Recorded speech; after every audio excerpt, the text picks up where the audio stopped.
do I think in a case where Israel is getting overwhelmed and needs additional support, that you could see standoff missiles from the carrier group being fired by the group into Lebanon against Hezbollah specific targets if Israel needs that support? I do actually think that that's more possible. We cannot live side by side with Hamas, a jihadist organization, an army. It is either them or us. Hi, everyone, and welcome to another edition of Backstory. I'm Dana Lewis. On Backstory, the Israeli-Palestinian conflict, Gaza under siege. Israelis are now saying there are close to 200 Israelis that were taken hostage when Hamas attacked Israeli towns and villages in an outdoor concert. We talked to Jonathan Panikoff, a former U.S. career intelligence officer, on how Israel was taken by surprise and what may be coming in this widening conflict as hundreds of thousands of Palestinians are displaced in Gaza as the Israeli bombing is relentless and a ground war imminent. But first, military affairs correspondent Ron Ben-Yishai from Israel, who I've known since the 90s. Ron is tapped in. Often he is embedded with Israeli military forces. He's got awesome sources, and he knows what he's talking about.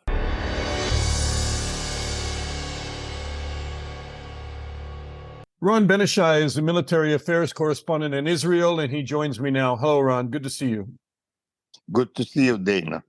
Ron, can you give me just a sense of what's happening there in terms of the anger in the military? You talk to a lot of high-level people. What are you hearing?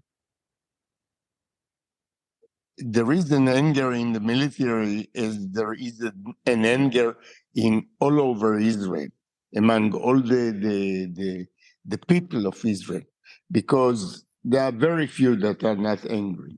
And it is because of the brutality and the cruelness of the attack. We have been attacked by terrorist organizations before, and severely so. And Israel lost a lot of people, but this time it was a terror army committing atrocities that we have seen only in the pogroms in Europe or ISIS in Iraq, which means it was a military operation by Hamas, well planned and well executed, but it was used, the purpose was to commit atrocities. And this is something we have never seen before.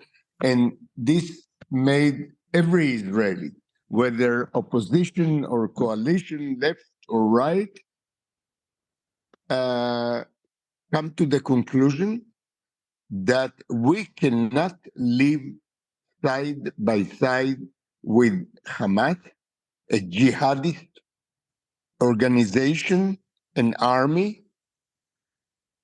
It is either them or us. What is Israel going to do? I mean, I understand you, even if you knew, you weren't going to tell me in an interview, but okay, obviously there's going to be a ground operation, and I don't even need you to confirm that. Going to be, I don't know how grand it is going to be. Israel will try to do it as swift and as less costly in terms of casualties as possible. Swift because the window of legitimization that the world public opinion gives us and world diplomacy gives us and the American support gives us is quite narrow, and it will become narrower and narrower very quickly when the incursion into Gaza will start, and the world will start to see children and women running in the streets. You know the pictures. But the IDF wants to do it, and we want the IDF to do it with the citizens. as less with less casualties as possible. And this needs to be done, therefore, in a very creative way based on very accurate intelligence. And oddly enough, the Israeli intelligence is quite good, at least in detail. Sometimes they don't see the big picture, but they are quite good in the details. What And you see a quick operation. I watched an interview by Naftali Bennett, the former prime minister, saying Israel's going to be there for months, maybe years. Do you see some disconnect there in terms of what Yes. you don't see it as a reoccupation going on for years? I don't think that Israel wants to occupy Gaza. Why should we? But Israel wants to make sure, first of all, that Hamas and the Islamic Jihad, and there are other smaller organizations, but even more extreme than the other two, lost totally their infrastructure, military infrastructure, military industrial infrastructure, and that they are not in helm, which means that they don't rule the Gaza Strip anymore. Who does? Who do you hand the keys to Gaza? If the army could even do this? No problem. No problem. There are enough citizens in Gaza that can take the governance into their hands. There are enough high-ranking officials, civilian officials.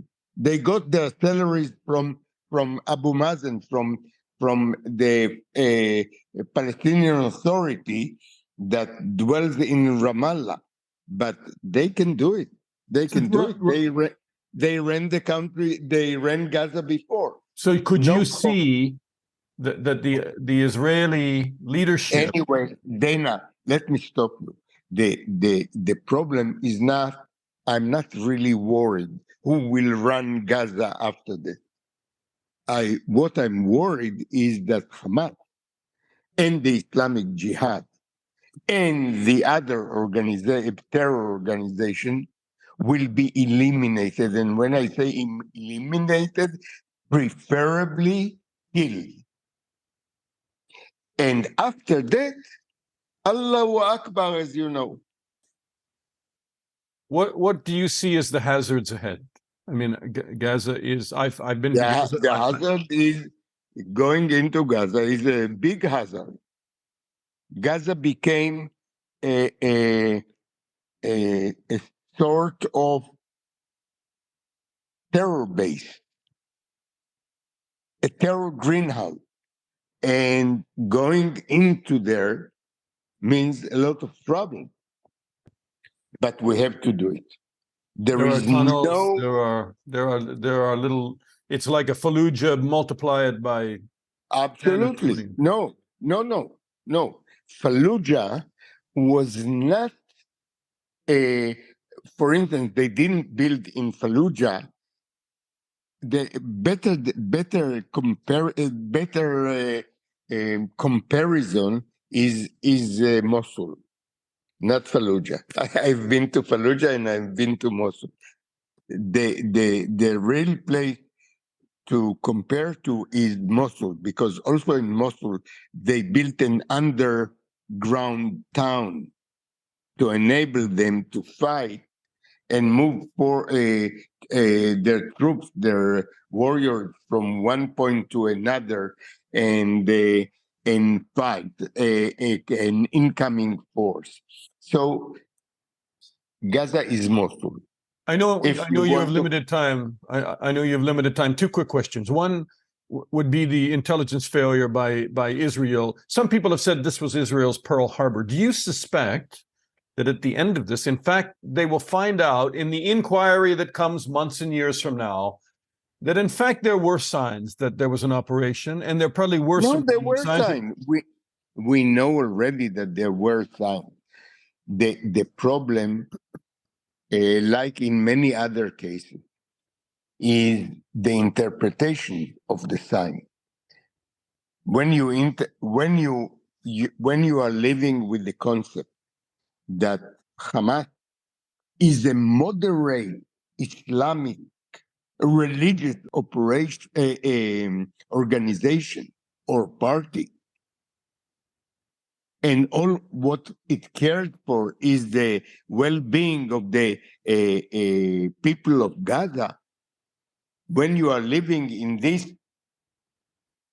state of mind, when you see them training, you say, okay, they want to show that they are real mukawama, which means resistant organization, and they have to show the people to make noises and shows as if they are. But they are really a government, a civilian government. That was our mistake. Vast underestimation of their capability. Not underestimating. On the contrary, no. Their capability were not underestimated. Their intentions were wrongly estimated. Okay. Last question, as I promised, and that is that the Israeli defense minister just stood next to the American defense minister at a news conference. He was asked about Iran. He spoke of this triangle of evil, of Hezbollah, Hamas, and Iran, and he said he's not going to talk about what will happen to Iran later, but clearly he gave the smoke signal that Israel will deal with Iran at some point, because there's no doubt that Iran had its hand in this. Whether it pressed the launch button or not, it doesn't matter. It was the enabler for Hamas. Is that how you read this? The Hamas, no. I think that Israel will deal with Iran only if Iran breaks to the nuclear weapon. That's the only time when Israel will seriously deal with Iran. As of other possibilities, Israel, if we shall be attacked, or if Iran will try to arm Hezbollah, as they do all the time, as they did to the Hamas, again, the modern equipment that the Hamas had, and we knew that they got it all from Iran. And but this is not a casus belli for Israel. What will make Israel confront, as a matter of fact, we are confronting them directly in Syria. We are confronting them directly in Lebanon to some extent, but not in Iran. And also, yes, we're also confronting them in Iran. But this is a small war. The big war will go only will break out because of the nuclear issue. Ron Ben-Yishai, thank you. My pleasure. My pleasure.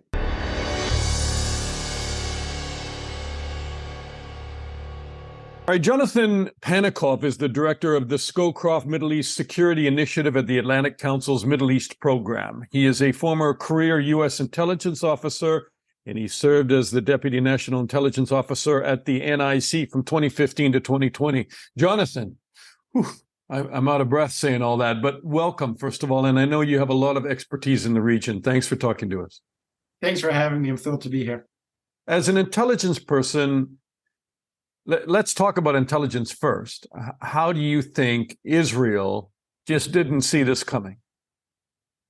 Look, Dana, you're 100% right. They didn't. This was obviously an intelligence failure. This was a security failure. This was a political failure. I think distinguishing those threads in the coming months is certainly going to be important. There'll be, I'm sure, a full-scale review on exactly what happened. That's obviously going to have to wait until after the conflict. You are already hearing rumors an article is about maybe the Egyptians had highlighted something big was happening. Was there concern about troops being moved from areas around Gaza to the West Bank? I think there's obviously usually when you have an intelligence failure like this, it's rare that it's just one thing, that there was some sort of smoking gun that was missed. Usually it's a combination of pieces not having been put together. But look, the Israeli intelligence community has phenomenal professionals, and they will take on whatever lessons come from this. They will be hard lessons, and they will improve. Probably, if coincidentally they are comparing this just not only to 9/11 but also to Pearl Harbor.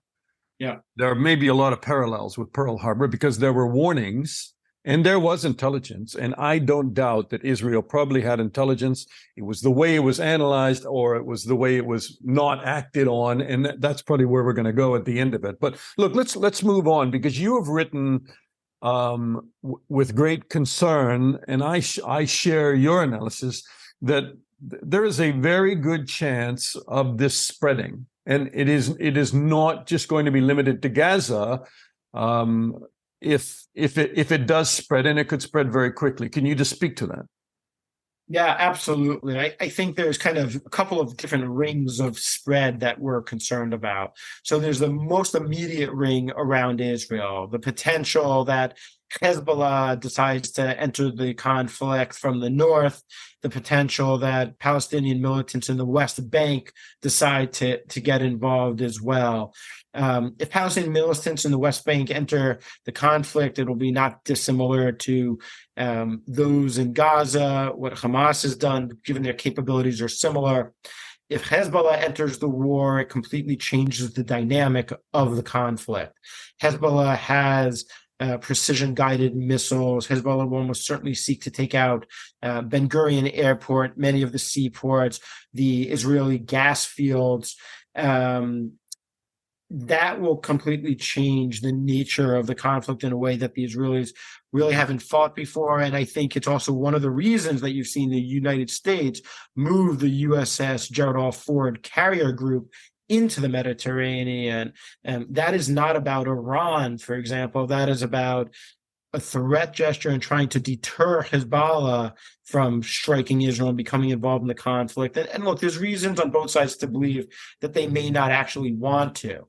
But if Hamas is really in trouble, if the Israeli ground operation that's going to come soon goes better than expected, and Hamas is really struggling, it's not inconceivable that Hezbollah will enter the conflict to try and save Hamas a little bit.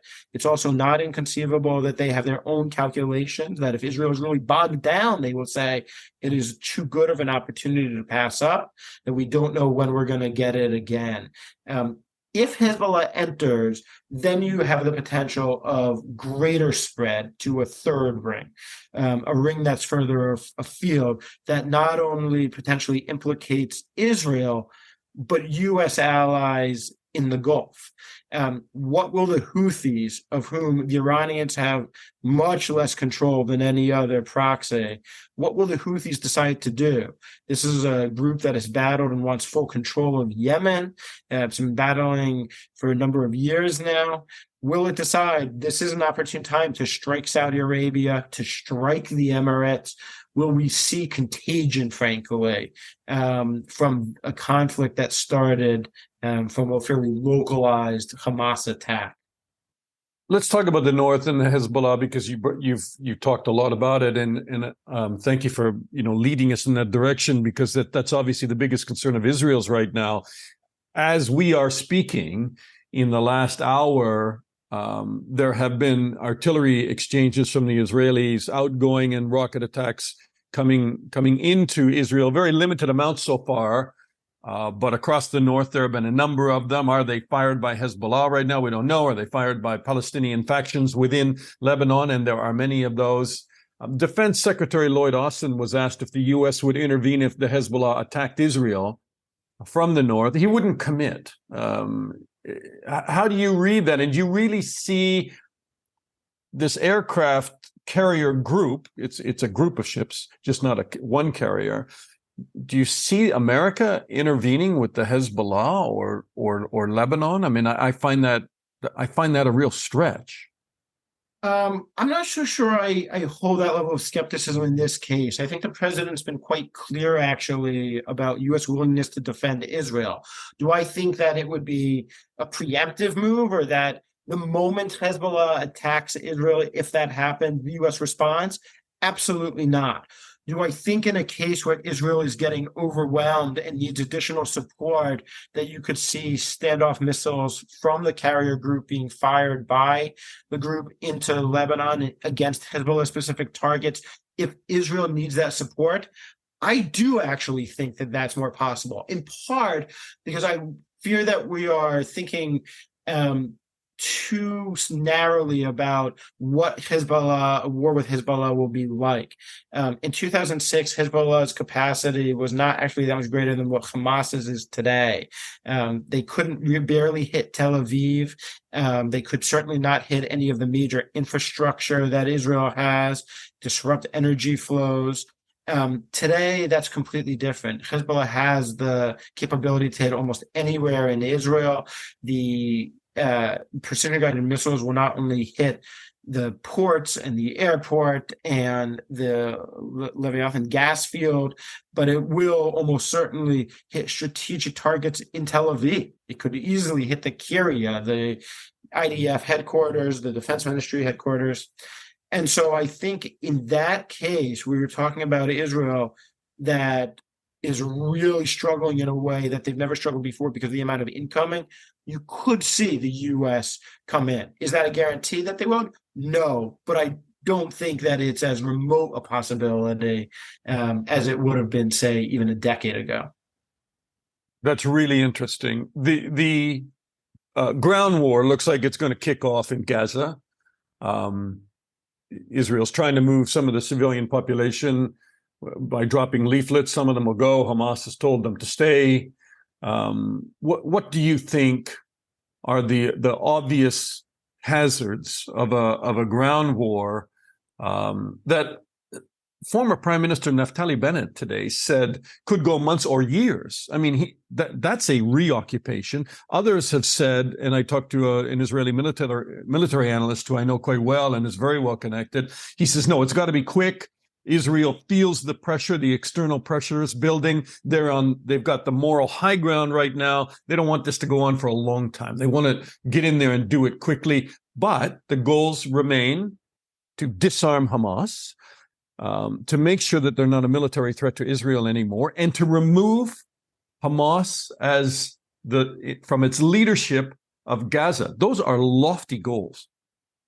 So I think as you described it, is absolutely perfect, because what you're essentially saying is there are inherent tensions in the goals versus the timeline that are being discussed. I think one of the reasons that Prime Minister Bennett made the comments is because to achieve those goals, to truly decapitate Hamas in a way that Israel hasn't actually in the 2006 war and the 2014 war, could take months to years.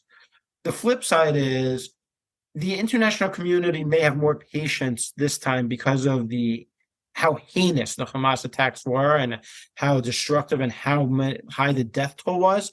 But that patience is not going to last the same amount of months. I think it would be shocking if it did, especially as we see death tolls rise in Gaza, destruction rise in Gaza. Those images will come out and begin to inflame the Arab world. And they are now. And so there's inherent tension on these two goals of wanting to go quick, but wanting to accomplish the objective, because the Israeli people, I think, are irate in a way that I have not seen.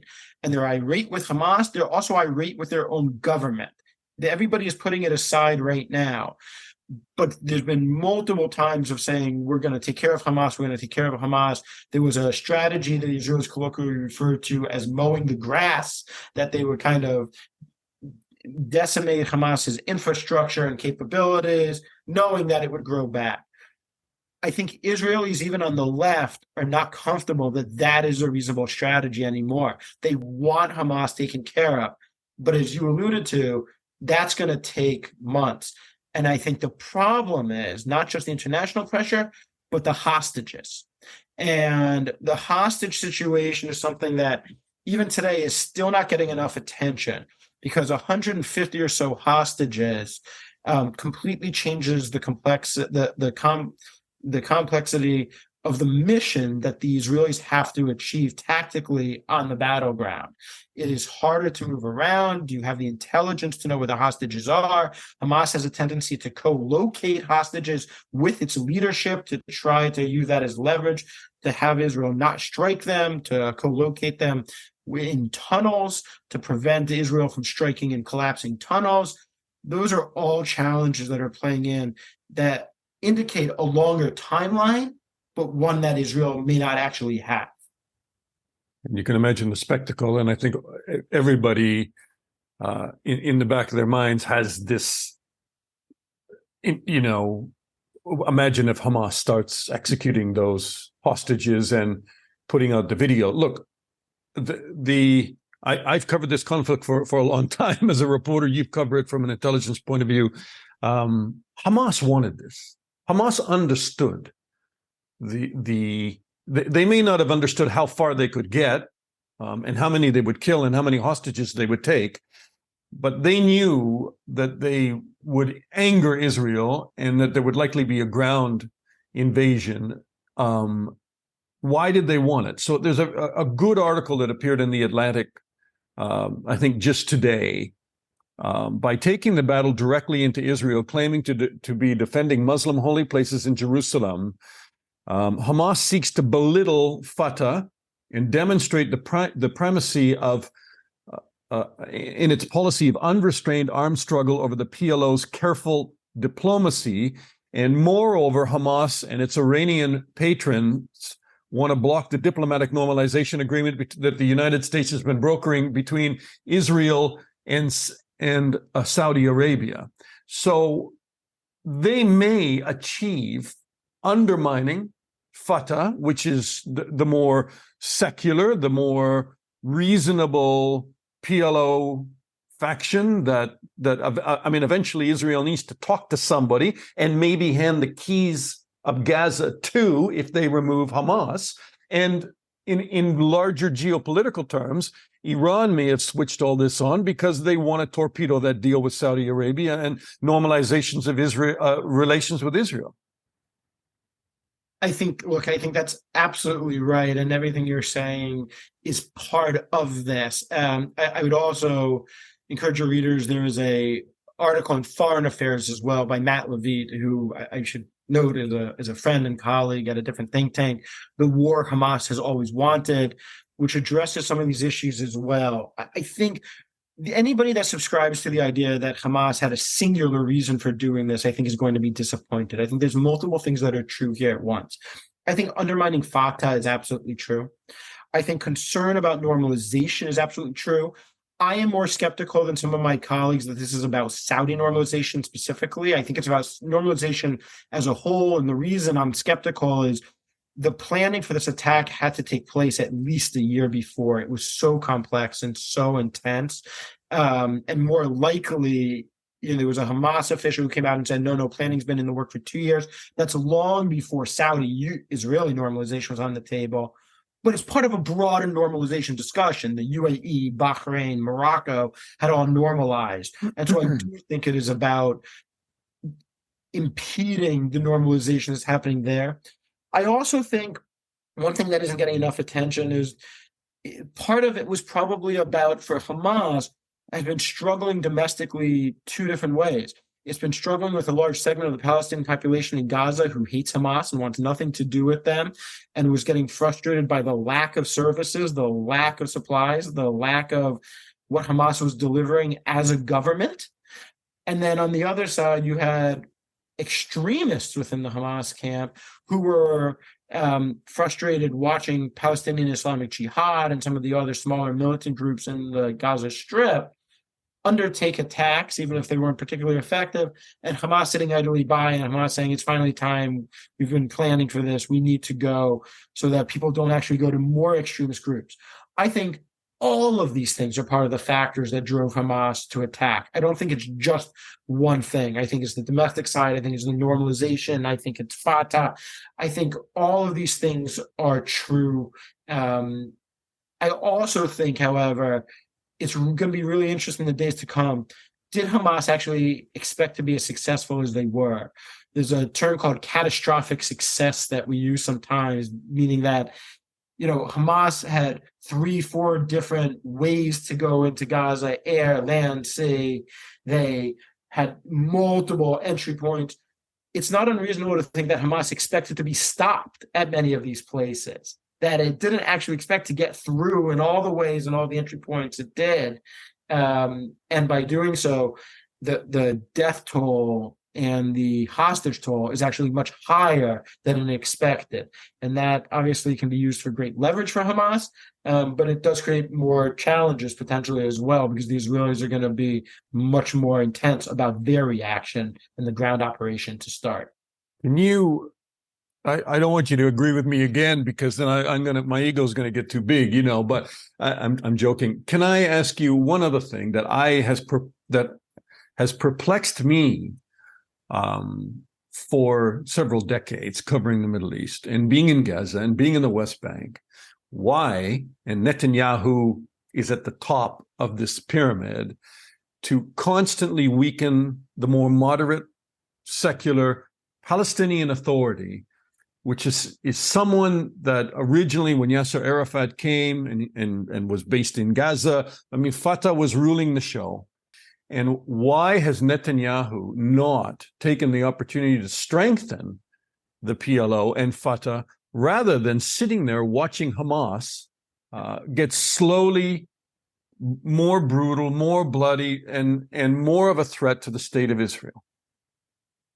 I think there's a couple things going on. One was a strategic calculation that clearly today is absolutely wrong, that Israel could contain and handle Hamas. So there was no great incentive to strengthen Palestinian moderates in the PA, in Fatah, wherever. I think there's a second part of this is that for a number of Israeli leaders, not just Netanyahu, but also others, their view has been, frankly, for a long time now, that there isn't a reasonable partner on the other side, that no matter how far back you go, negotiations always collapsed in on themselves for peace agreements, for a two-state solution, whether it was, obviously most prominently, we think of Ehud Barak and Yasser Arafat, but even much more, almost a decade after that with Ehud Olmert and negotiations he had, that there's just no person to negotiate with. The problem in that sense, though, and thinking that, is that what it's left is nobody to engage with, nobody to talk to. It's left the extremists to rise in the West Bank and in the Gaza Strip. And so it's easy, as we saw in 2007, when Hamas violently kicked out the Palestinian Authority. The problem became the West, I think, and I think that one of the political mistakes that was made was, in the West, we have a tendency to view elections as the be-all and end-all. That elections are going to be how we demonstrate that we're moving in the right direction as a society and for progress toward Western ideals. Right. And Hamas won that election in 2007? Yeah, exactly. 2006. Right. And then they kicked out Fatah in a bloody confrontation between Palestinians themselves in 2007. Exactly. You're right. And so that's the fundamental challenge. So Hamas's view is, we are the legitimate power. We won. And so we're not going to be able to take the West Bank, but we are going to take Gaza. And so what Israel saw from that, and what the U.S., I think a lot of folks saw from that, understandably, is we have no interest in dealing with a terrorist organization in charge. So we're just going to try to contain it. Obviously, the containment strategy worked for a while until it didn't in the most vicious and heinous of terrorist attacks. Interesting statistic, and then I'm going to let you go. I was reading that the election in 2006, today in Gaza, more than 50% of the people living there. There is a new generation. Never voted in that election. Never even knew who Fatah was in Gaza. They know who they are in the West Bank, but never lived under Fatah in Gaza. All they've known is Hamas. And incredible, right? Incredible. 100%. I think there was already a number of folks, myself included, who were incredibly concerned about the demographics in both Gaza and the West Bank. It's not only some of them who've only known Hamas, but most of the folks who are young have no memory of the first intifada, let alone the second intifada. And you've got well over 50% of the population under the age of 30.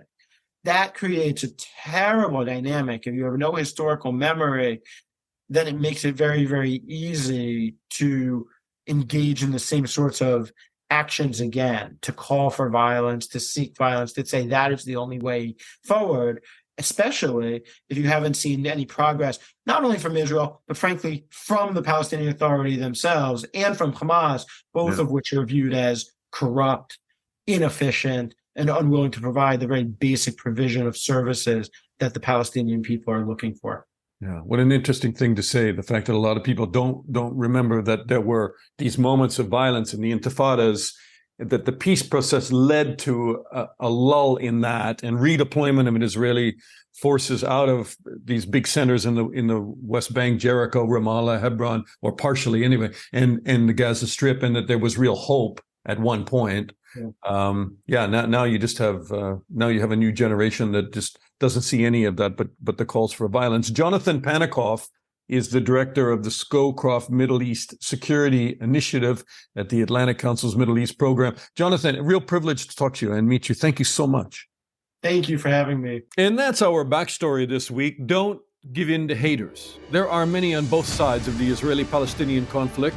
People who oppose peace try to whip up hatred and dehumanize each other and justify violence against innocent civilians. It's wrong.